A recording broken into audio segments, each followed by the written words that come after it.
They just warned 70 more days. Get ready and let's talk about it. So we just got a major warning from the UN and food experts that we are heading towards a crisis in 70 more days. And we will get into that in just a second. But let's talk about something else. Let's talk about why this is happening, okay? And let's talk about what the crisis is actually going to look like. Because every day they're warning us, guys. All these different things. You've seen my last 2 videos. They are warning us something big is coming this summer, okay?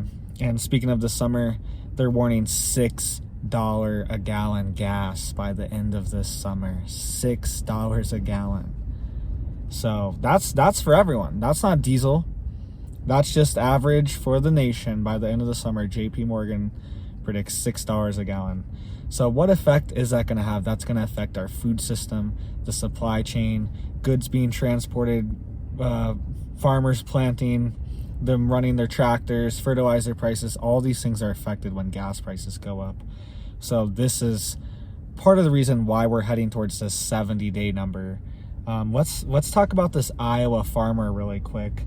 He says that monthly grocery bills will increase $1,000 per month. Not go to $1,000. You're probably not even spending $1,000 on groceries. You're like, wait, I don't even spend $1,000. No, it's gonna increase $1,000. So take what you're spending now, $500 or whatever, 500, 300, whatever it is, 200,000. Add 1,000 on top of that now. That's what this farmer's saying.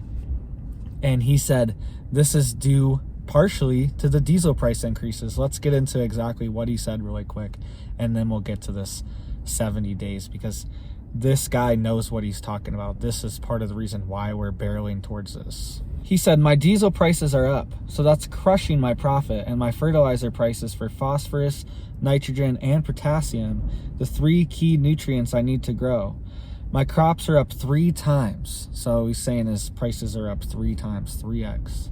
He said adding that his fertilizer bill alone was more than $1 million. Wow. Yeah, I've seen countless farmers say fertilizer prices doubled, tripled, quadrupled in 1 year. The high prices for raw materials are thereby decreasing demand for agriculture inputs, he added, saying that translates to spreading out crops during the planting phase, resulting in a smaller harvest.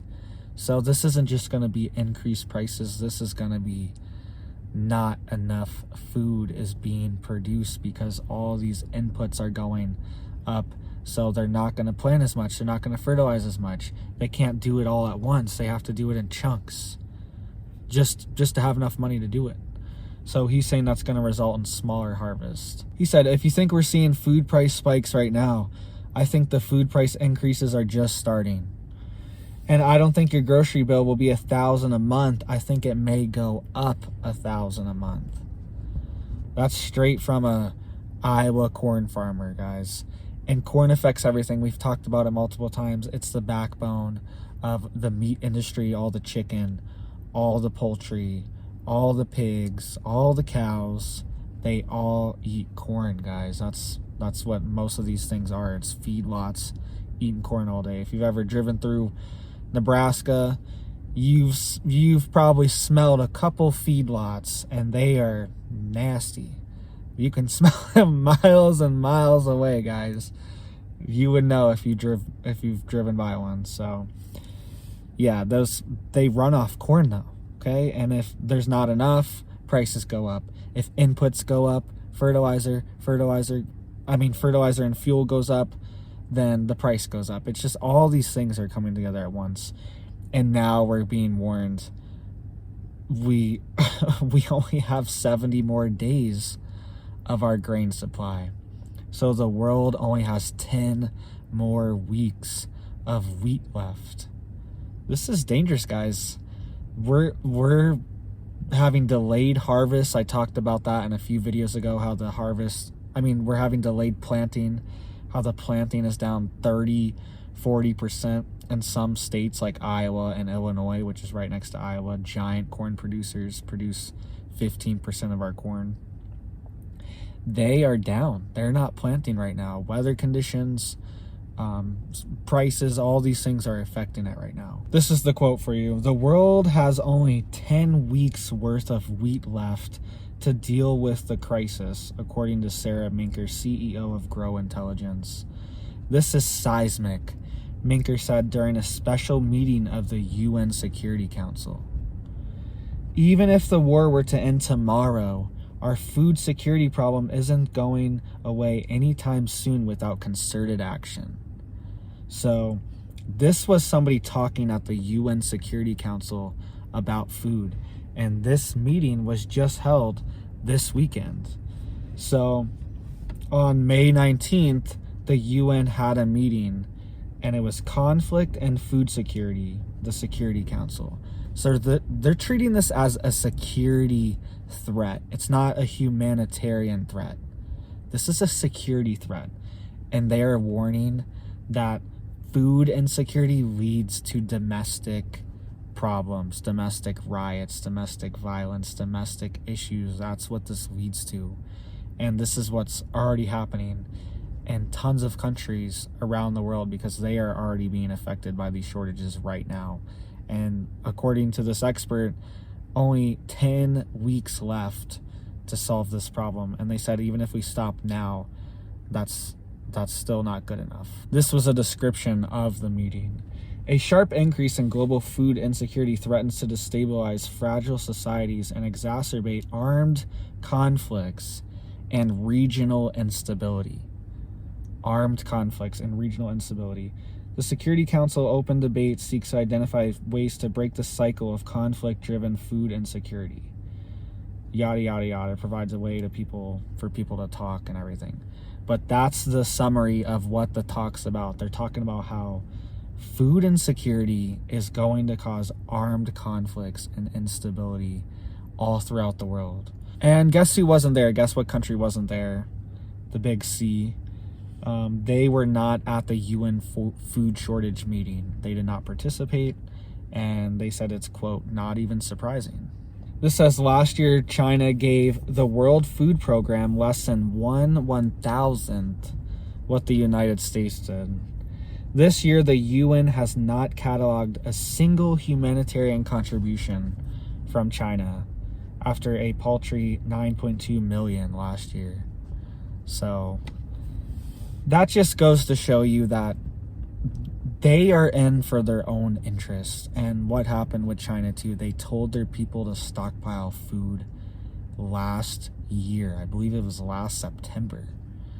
Almost a year ago. They told people to stockpile food for what's coming. And what is coming, we've seen what's coming over there. We've seen the lockdowns. You've seen my last two videos. We are getting ready for this. We are heading towards something big. And what's coming later this year as well in November. Like, we are heading towards something big, some kind of big crisis, so the government can take control of things. You know, that's what always happens. That's always the plan. You know, there's a crisis and we have the solution. And sometimes they do, and most of the times they don't. So that's what we need to be thinking about, guys. Don't stop growing food. A little pro tip for you guys, if you've ever heard of Compost Tea, it's great for seedlings and even big plants. But if you're starting your plants in trays, you can make some nice compost tea in a little bucket. It's literally just compost, a little bit of fertilizer, and with water, and you mix it up and let it sit. And you just water your plants with that, water your seedlings with that, fill the trays with it. They're gonna love it.